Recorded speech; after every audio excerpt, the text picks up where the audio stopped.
Welcome to the Write Publish Market podcast. If you're a business owner thinking a book would be a great marketing asset for your business, you're in the right place. Maybe you've already committed, even better. I'm your host, Jody Brandon, book publishing strategist and partner for business owners, CEOs, and entrepreneurs, and 20 plus year veteran of the book publishing industry. On the Write Publish Market podcast, in addition to learning from me and other industry experts, you'll hear from other business owners about their experiences as we explore all facets of writing, publishing, and marketing a book that will help your business grow in ways you might not even be dreaming of yet. I'm so glad you're here. Let's dive in.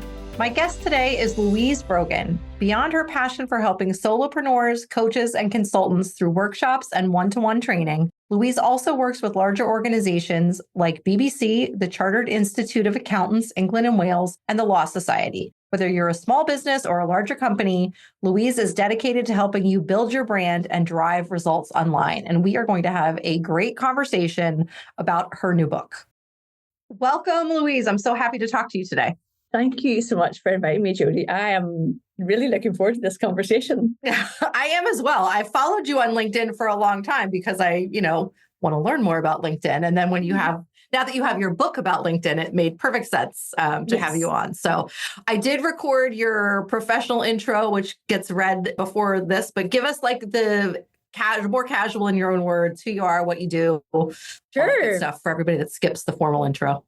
Yeah. So I am a mom of three. I've been running my own business since 2013.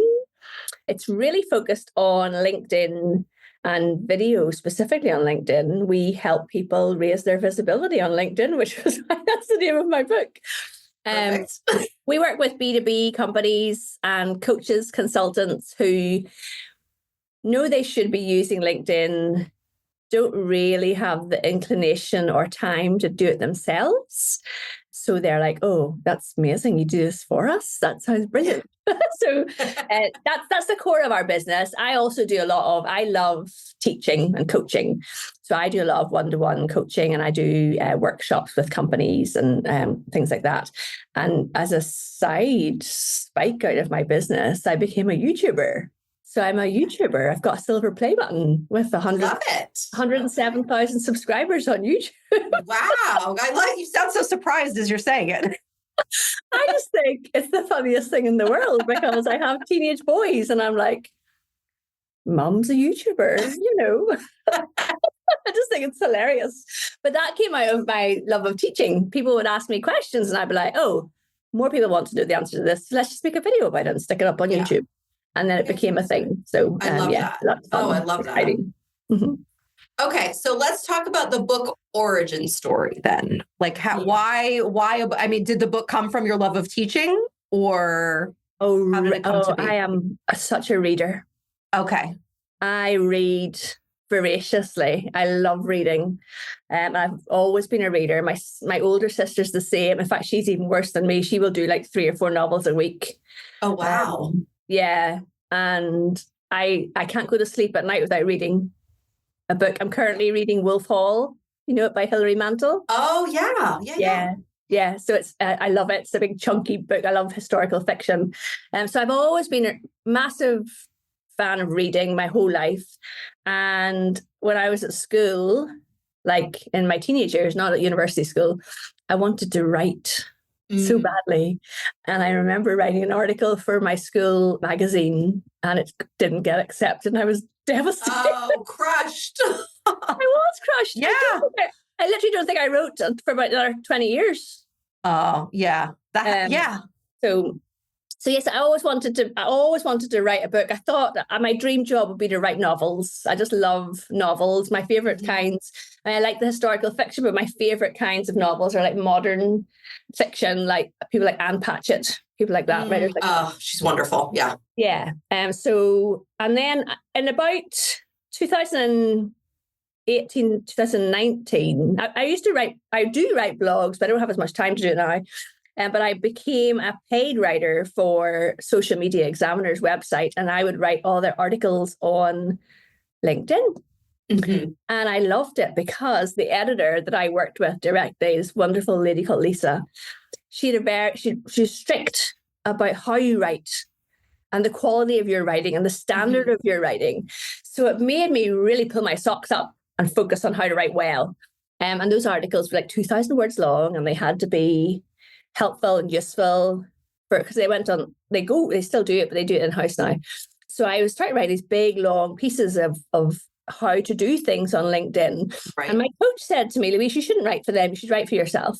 Yeah. I thought, okay, well, no, Jodie, that did not work because I didn't have a deadline. I did not write anything. And if I wrote, I did not write 2,000 words, and I did not write it to the same standard. Yeah. So that did not work for me. And then I thought, you know what? I really do want to write a book. And I had this whole goal. I'm sure everyone else's origin story is much shorter. No. I apologize. No, you'd be surprised. Some people start at age, as I was reading those board books as a toddler. No, we want it all.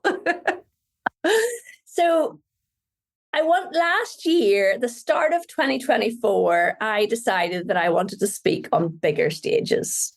Okay. So in 2019, I spoke in conferences in London and in Los Angeles. And I was like, oh, I'm going to be a speaker.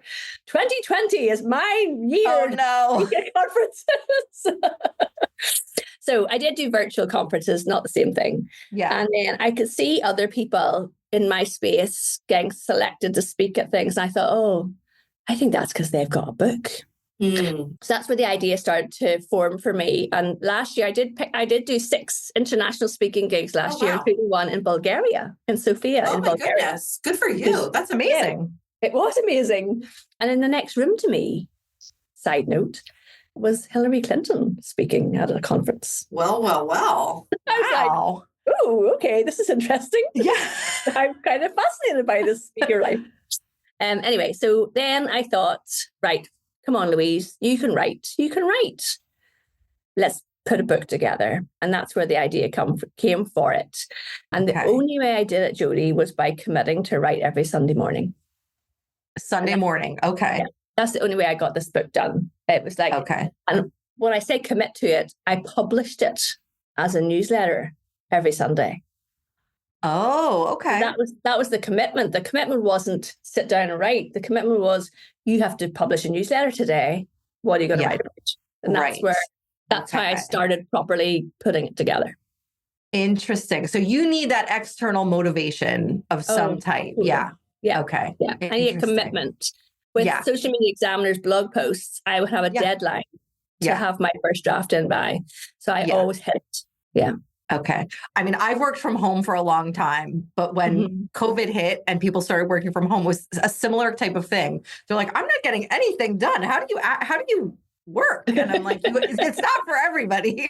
But yeah, if you're not intrinsically motivated, it can be harder to be productive and get done what you need to get done, especially when you're doing it for yourself, right? Because there's no one saying, like, waiting for you to.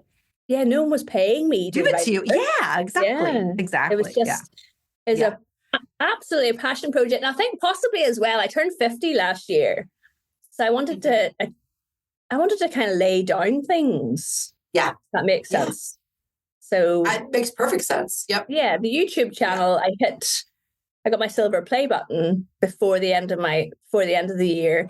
And I got the book finished, I think, around the summertime. Okay. Wow. All right, now let's talk about, and this is everyone's favorite part of this episode, is like, what parts did you like about the process? What parts didn't you like about the process? Oh my Lord, such a drama. I mean, anything, I know, and anything goes. You can share as much or as little as you want. Oh my gosh, I have written about this extensively on LinkedIn, actually, because it has been such a drama. I was quite surprised. So I loved actually getting the writing done. I worked with an editor. So I didn't really know how to go about editing. And I asked a friend to edit it. And she was like, she's a journalist.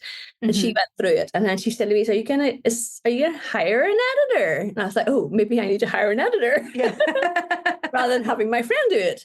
And so I went to the Chartered Institute of Editors and Proofreaders here in the UK. Yep. And that was where I found professional editors who do this for a living. And I met a few people, and the one that I went with, this lady called Lynn, She was just phenomenal, just so easy to work with. And I really enjoyed that. I actually really liked the feedback. I liked her feedback coming to me and me making changes and making it better. I genuinely enjoyed that process. She then also recommended a typesetter to me and a proofreader.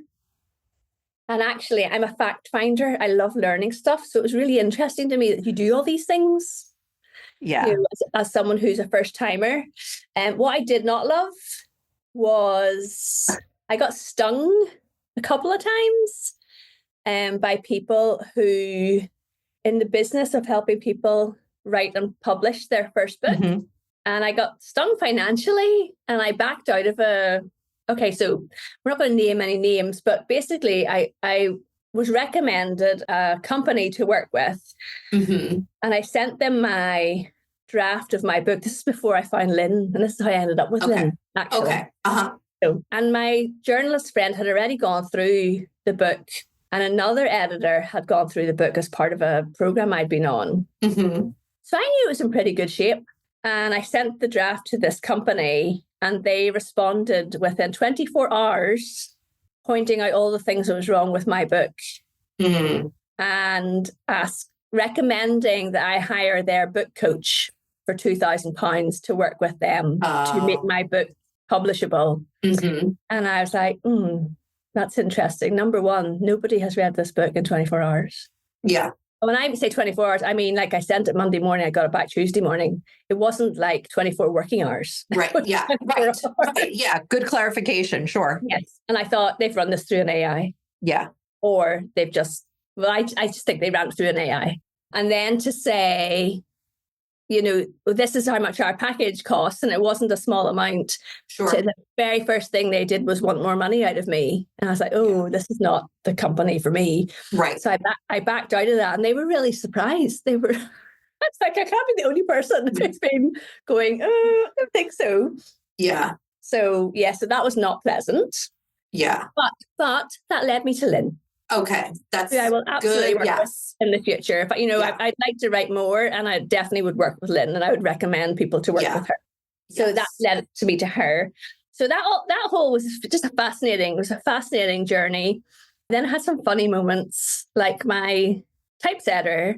I said I need a cover for this book, and he says, I can do it. I can do the cover. I sent me this image. I was like, no. So I went to a lady who I'd worked with previously who'd done branding on my book, and she came up with a really nice cover. Yeah. And then a friend reached out to me who has also written a book about LinkedIn. And she said, Louise, have you got your trademark approval? And I was like, pardon? What are you talking about? And she said, in order to have LinkedIn on the name of the book, you need to get approval from LinkedIn's trademark council. Whoa. Jodie, this is where everything just fell off the cliff. Oh my goodness. It was really, really, this is the hardest bit about the whole thing, honestly. But now I know, and that's okay. But anyway, so I went to the trademark request people, and they were really, really polite. All of my dealings with them were super polite, but it took 2 months. Oh, wow. Yes. So number one, I wasn't allowed to have any blue on the cover. Oh, any blue. And my branding colors are yellow and blue. Yeah. And that didn't matter. So no blue allowed. So I had to change, and I went to like this hot pink cover. It was interesting that people were like, hot pink cover, it's white with a hot pink bar at the top. Yeah. But I actually used all of this as content, because I put posts about it on LinkedIn. I said, which cover do you like? What, blah, blah, blah. And people were really engaged with it, which is actually really good, because they're kind of following me along. So that got changed. And I thought, okay, they're happy enough with the cover. Then they said, we've just been to your website, and you're not allowed to have any products with the name LinkedIn in them. So LinkedIn Workshop, LinkedIn Content Marketing, LinkedIn Visibility Package, not allowed. So I had to change all of the names of all of the things that I offer in my business. Then they said, your blog posts have got the LinkedIn logo in the image, and you're not allowed it. So I had to change, and I have been writing for years. Yeah, you have a lot of content. I've been following you a long time. I have a lot of content. So I actually deleted so many things because I just was exhausted trying to change everything. Sure. So I deleted, I must have deleted half my blogs, must have done. And the rest I changed the images for. Okay. And I thought, okay, now are we okay? Yeah. No, we are not okay. Gosh. She said, you have a YouTube channel. And I'm like, yes. And thank heavens, someone had run into difficulties with the trademark people at LinkedIn before and said, Louise, you need to change the title of your web. So my business was called LinkedIn with Louise. It was LinkedIn. I love alliteration. So the podcast I do too. LinkedIn with Louise. My YouTube channel was called LinkedIn with Louise. And I had already changed that. But also, I was kind of going down the road doing more video and thinking about YouTube with people. And I thought, well, I'll call it Raise Your Visibility Online. Mm-hmm. So I thought, so surely that's okay. No, I have 307 videos on Oh my goodness. YouTube, and I had to take the LinkedIn logo and the LinkedIn word out of every single thumbnail on YouTube. And that is not easy. That you can't just fire anything up there. Your thumbnail, if anyone knows YouTube, your thumbnail is how people find your video and click through to watch it. Yep. So it's actually been a real curse for my YouTube channel, because if you type into YouTube, how do you update your LinkedIn profile?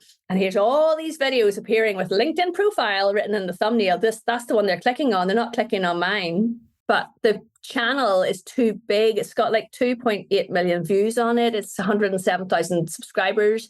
It's too big for me just to go, well, so what, LinkedIn? Because they could do a copyright strike and take it down. Right.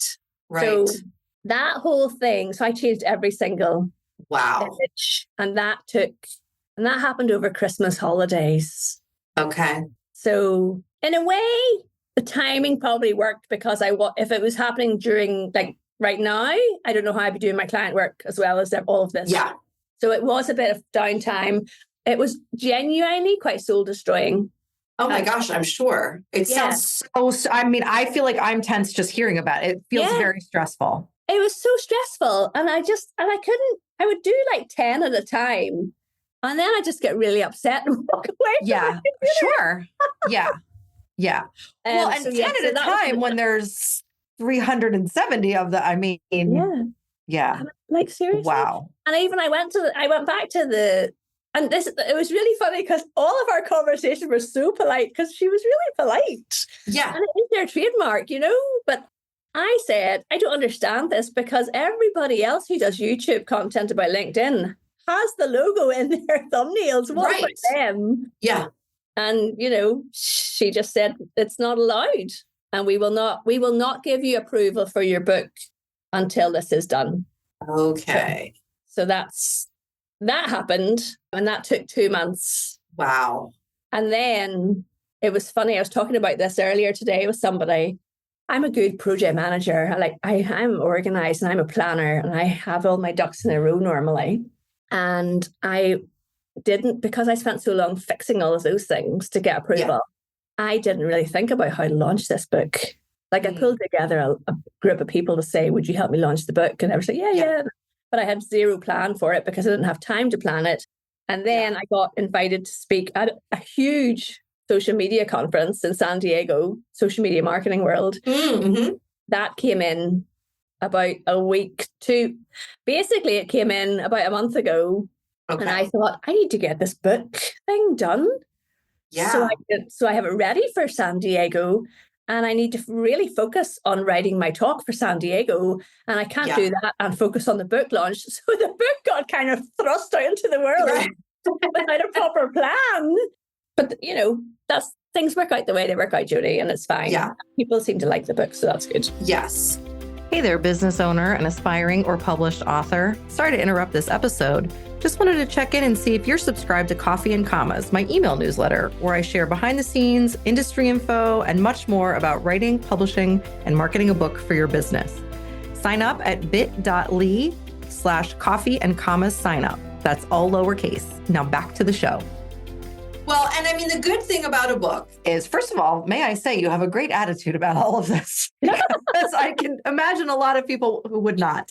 But the good thing about a book is that it's out there and it can stay. Yes. You know what I mean? It's an evergreen type of product. And so even if, I mean, I know I talk with people every single day who are relaunching and, you know, I launched during COVID, it didn't go great, or I had this launch planned and I had a personal emergency in my life. And now what do I do? You know, so like there are lots of opportunities, but I can't imagine planning some kind of like keynote talk at a big conference. I don't like, those are two big, huge projects. Two big things. Like, Exactly. Yeah. So, and I think one of my friends, Elizabeth, has said to me, Louise, you need to write a book about resilience in business, because she said, you just keep going. And my dad said, I talk about my dad at the start of the book, my dad said that about me. He said, you know, so I used to be a swimmer when I was a teenager, competitive swimming. We swam, we trained 6 days a week. And I was against a person who's not a competitive swimmer. I'm a good swimmer, but in a 2-length, a 50-meter race, I was never the winner. But put me in a pool and tell me to swim for 200 lengths, I'm your woman. Okay. Yeah.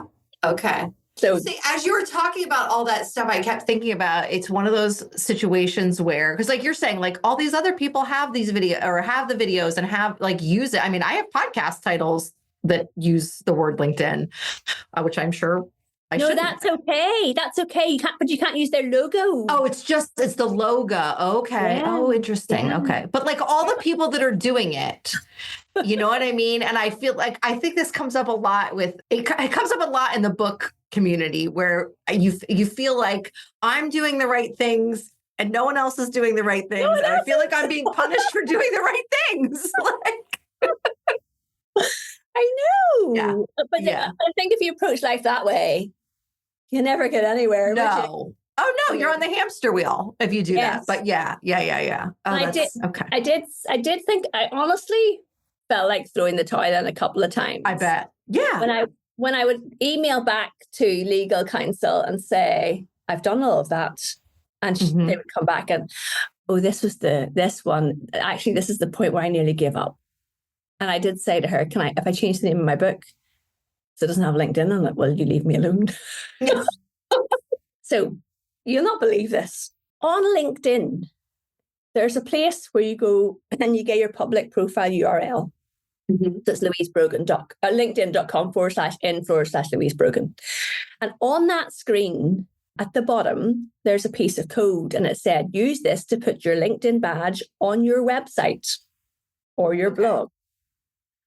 That is what I had on my website, and LinkedIn legal counsel said it wasn't allowed. And I went back to her and I said, I got this. This code is from your platform. Yeah. You're not allowed it. You're only allowed to use what they call the LinkedIn bug, which is the in. Yeah. You're only allowed to use that. And even, it's mad. You're only allowed to use that with a white background around it with a little registered trademark sign. So it looks really, so basically, if you go to my website, everyone listening to this going, what's she talking about?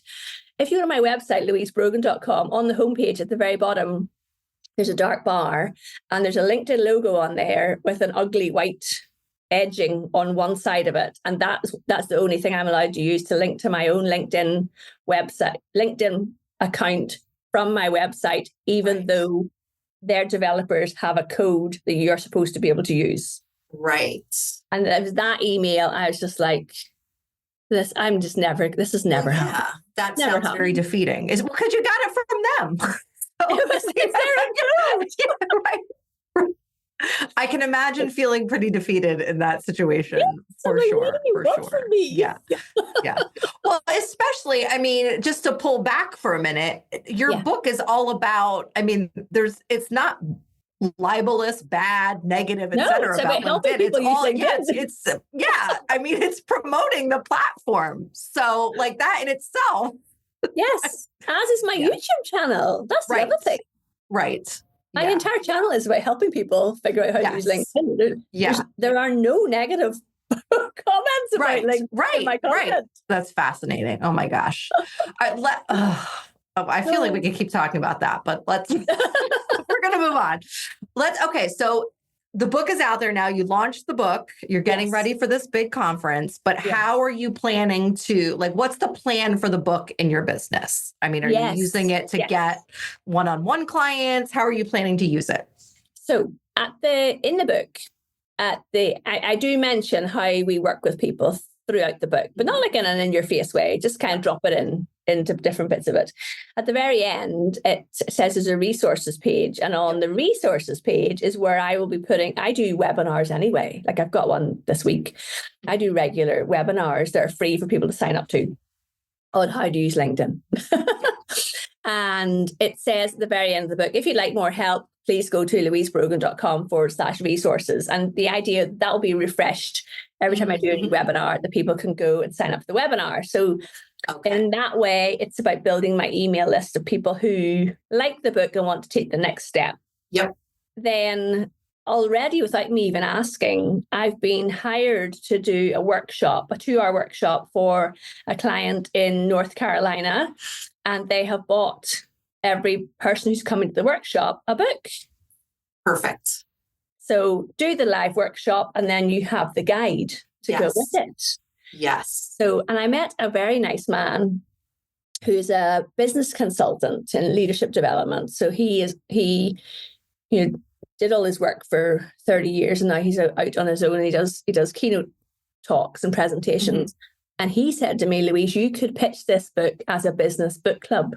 Oh, yeah. So, go to a corporation and say, I have this book. If you buy one for all of your members, I'll come along and do a talk for an hour on the book, which I love the idea of. I love doing that. So that kind of idea. And then at my big talk in San Diego, we're allowed to have something at the end to give away.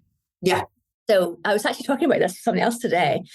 I don't know how I would do that with the book, but what I want to do is, my talk is about how to use video on LinkedIn. And my last slide is going to be a QR code to get a free guide on how, like a 5-page step-by-step video on LinkedIn. And then I'm going to email all of those people with a link to the book. So that's the idea. And obviously I'm taking copies of the book with me to the event. Yes. Very smart. So another friend of mine, Robin, who is a business coach, and he has a book. I said, what's your advice for me, Robin, with this? And he says, I think I gave away 3,000 copies of my book last year. He said, it is your business card. Yeah. And when I said to him, I'm speaking at this big event, I said, what, should I take my book? He went, take your book. He says, paper the walls, the ceilings, floors with your book. Yes, absolutely. Yeah. Take your book everywhere. I am amazed at how often, just by having my book with me, I find an opportunity to get it into someone's hands that it can help. Brilliant. And then give it away to them, Jody. In those kinds of situations, I do. Absolutely. Yes. Yeah. Because most business owners, let's face it, are not trying to become, it's not like the great American novel. We're trying to become the next. We're not on patches. You know what I mean? And we understand that the money is not in the book. I say that all the time. The money, you know what I mean? The money comes in a roundabout way. Those people that get your book into their hands, however it gets there, hopefully they're going to take the next step with you and become, paid customers, clients, students, etc. So I take your book everywhere. That was the other thing about this whole drama with the LinkedIn Legal Counsel, because during that time, my plan had been, so I have an online course on how to use LinkedIn, and my plan was to just go through that whole thing and make sure everything that was in the book is on the course, and build a funnel towards that. So the course is there, but there's no funnel created. And now I'm back into full on agency work and speaking and stuff. So that'll be something we'll work at steadily as well. Yeah. But that's another instance where it's nice that the book is out there and evergreen, and you don't have that. I mean, I know that you like a deadline.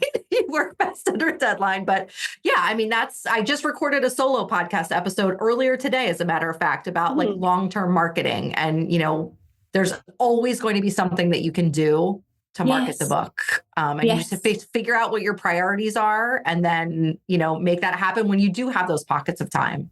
Yes. No. And I love it. Another thing that my book could do for me, you never know, is that there is there are two celebrities in the book. One of whom I've met. There are. One of whom I've met, and he's not really a celebrity. He's the king of England. The king, yes. I met him already. But the other celebrity in the book, you never know.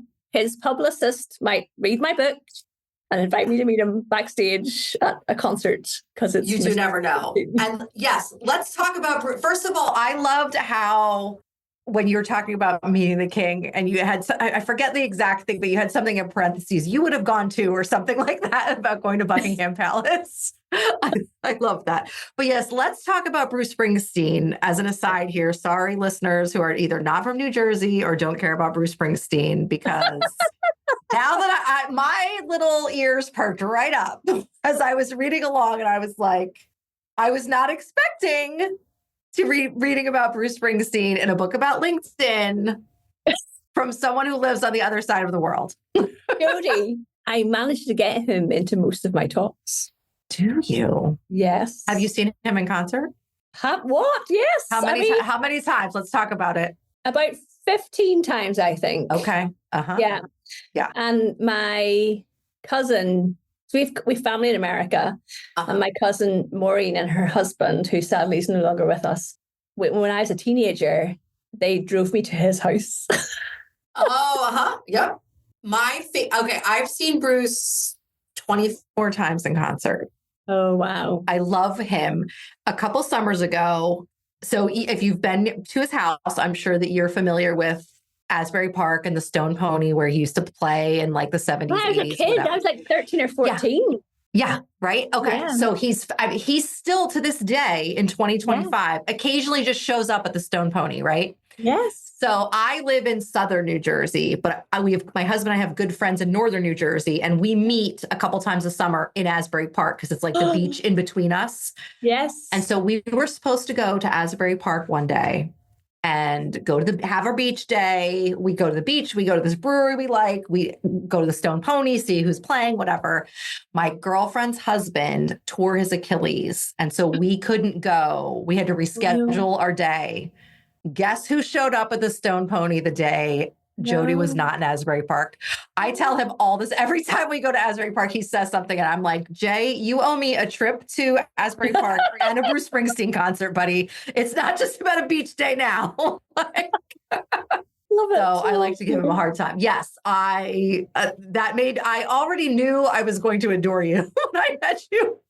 But that endeared me very, very much. So, yes. All right. Now I'm going to have to go watch all of your talks to see how you bring Bruce Springsteen into them. There's a fabulous photograph of me in Birmingham, England last year, where they have a gigantic screen. It's like a giant cinema screen.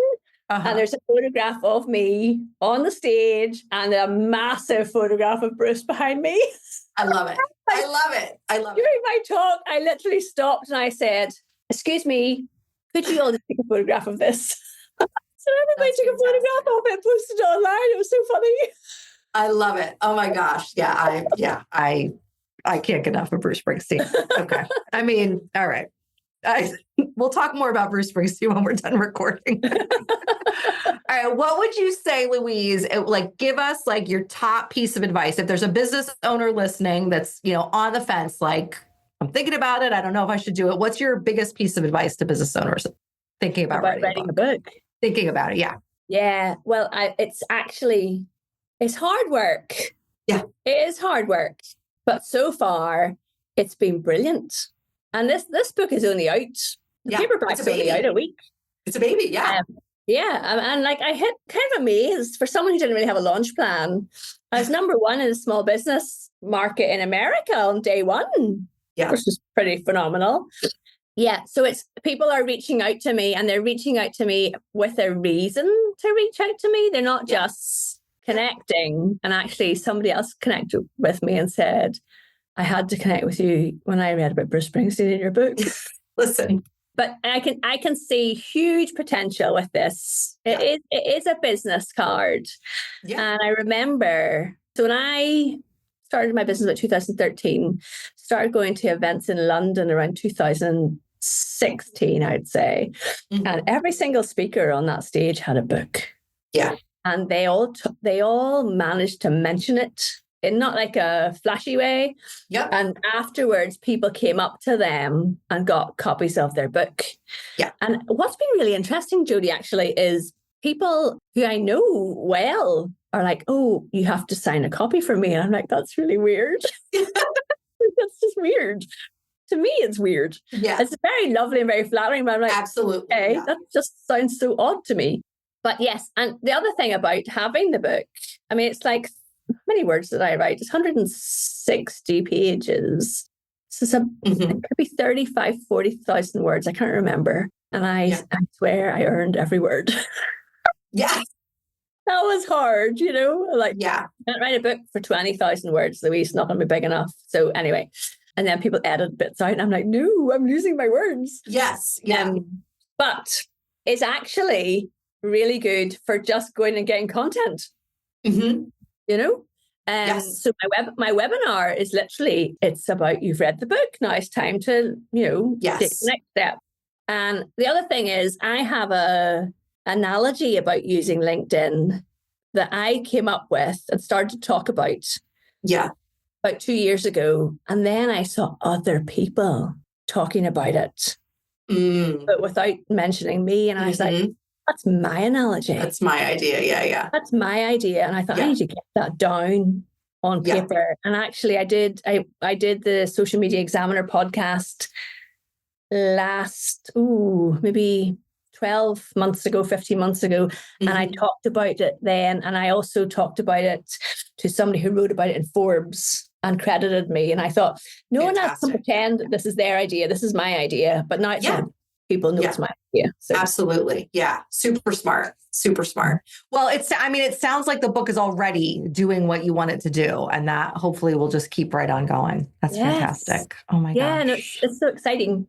Yeah, it is. It's a fun time. Like when the book is like new and out there and people are finding it. And I can't wait to hear how it goes at Social Media Marketing World. I mean, it'll be so fun to have it there. And and Tiffany that works with me, she's coming as well. So she's going to like have ideas too. And then the other thing is, like, I'm doing multiple book launches. It's hilarious. I did one online last week.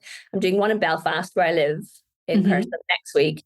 And then I'm in London I've got an invitation to the House of Lords for International Women's Day. So I'm going to go and organize a meetup in the morning. Yeah. About my book. Fantastic. And I'm going to Dublin to do an event with my book. And I'm a real people person. I love organizing events. Yeah. This is the perfect excuse. It's like, yes. I come to your city. I'm going to bring my book.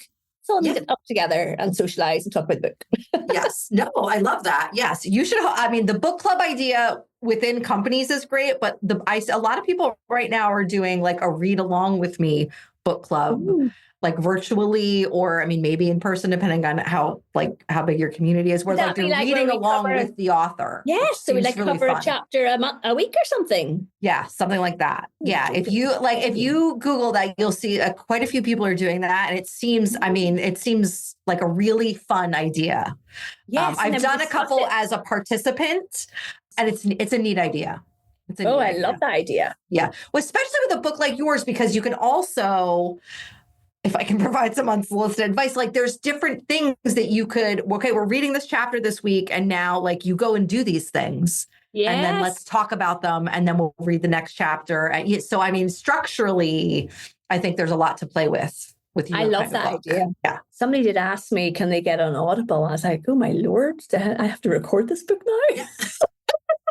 Yes. Listen, audiobooks have been the last several years, and I think will continue to be the fastest growing part of the book publishing industry. So, yes. So people Jodie, love audiobooks. I want all the advice, never mind unsolicited advice. Do I record that? It should be in my voice, I think, shouldn't it? Our kind of books, yes, people want, they want it in your voice. Yeah, you don't have to do a whole, it's just like every other piece of the pie, right? The project. You can shoestring it, you can spend tens of thousands of dollars, but you can find that sweet spot. Yes. Like you don't have to go like at a recording studio and book the whole week for hours and hours and hours. Like, but you should have it in your own voice. Yes. I did drop in some Northern Irish sayings into my book, and my editor would come back to me and say, this doesn't make sense. And I'd say, oh, that's because that's how we speak in Belfast. Yeah. Yeah. I'm so glad you had a collaborative process with your editor too. That's so important. Yes. Yeah. Finding the right editor and that collaboration back and forth is what, I mean, that makes the process so much easier. Even when it's hard. Yeah. Yeah. Okay. Well, Louise, I could obviously talk to you all day. I mean, well, we have so many things to talk about, but I don't let anybody leave the podcast without a reading recommendation, especially now that I know you like historical fiction, because I do as well. So you did mention a book already, but what else are you in the middle of, or have you read recently? Oh, the book that I read recently that I I was like in it. Yeah. Was The Women. I'm trying to remember the name of the author. Kristen Hanna. Oh, it's about the women in the Vietnam War. Yes, I've read that. It's so good. It's so good. I just love that. I read that recently. And I read everything. I read Lee Child, of course, Okay. I'm really enjoying Wolf Hall. So I watched Wolf Hall on TV. The BBC did a brilliant adaptation of it. Okay. The UK is obsessed with Hilary Mantel. I don't know if she's got she's so big in America. Not as big, no. Have you seen Wolf Hall? I have not. Oh my God, it's amazing TV. Okay. So it's based around Thomas Cromwell and Henry VIII. Oh, okay. And it is honestly, so they made the first series 4 years ago. Mm-hmm. And then they made the second series last year. And it is addictive watching because it's Henry VIII and all the decisions made around, and Anne Boleyn. Honestly, it's fabulous. Okay. So then I said to my mum's always like, Christmas, what do you want for Christmas? I say, books, just buy me books. Well, what books do you want? And I went, do you know what? I'm going to read Wolf Hall. Because it's a big chunky book. Honestly, a huge recommendation. Wolf Hall, Hilary Mantel, and then The Women was the one that really touched me. Yeah. Okay. I am a Henry VIII junkie, so I'm going to check that out. You need to go and watch that on. I do. I need to watch it, read it, all the. I am fascinated by his life. And it's so well done. It's like there's these scenes where they're being taken to the Tower. So whoever's going to be getting chopped is being taken to the Tower, and it goes down this wee narrow river. And I don't know if you've ever been to London, but I'm like looking at all these places and thinking, these are places I can go to. Yeah. I went to London for the first time last year for the London Book Fair. And I came home from that trip, and I said to my husband, the first thing I said at the airport when he picked me up was, I was meant to be in London. Yes. So you better get on board, buddy, because this is where we're living out our lives when we retire or sooner. Because every day I woke up and I was just like, this is where I am meant to be. Yeah. I visited the Tower of London. Yeah. I mean, incredible. So, I can't wait to read it and be able to picture all the places like you're talking about. Oh, that's fantastic. They do historical walking tours that are based on the books. Okay. So sounds exciting. Like I'm coming back to London. Yes. That's fantastic. Okay. All right, Louise, obviously LinkedIn is where people should be connecting with you, right? That's the best place. Yes. Okay. Yeah. Just look up Louise Brogan on LinkedIn. Yeah. Yep. And I work with authors as well. Anyone who's like, I should maybe be on LinkedIn. Okay. Yeah. And I am here for you. Yeah. I don't always get to read the book before I have someone on for a book journey episode, but I did read yours. And as a business owner with a book, yes, I can highly recommend. There's lots of tools and good things in this book. And listen, I mean, how can you not want to love and learn from somebody that loves Bruce Springsteen? Exactly. We are going to link your book. We're going to link your LinkedIn channel and everything in the show notes below. This has been a delight, Louise. Thank you so much for coming on. Of course. It's been wonderful. Thank you so much. Thanks for listening to this episode of the Right Publish Market podcast. I know just how busy business owners and CEOs' schedules are, and I'm grateful you've taken some time out of yours to spend with me today. If you enjoyed this episode, take a quick screenshot and share it on social to let others know you're listening. Use the hashtag RightPublishMarket to spread the love.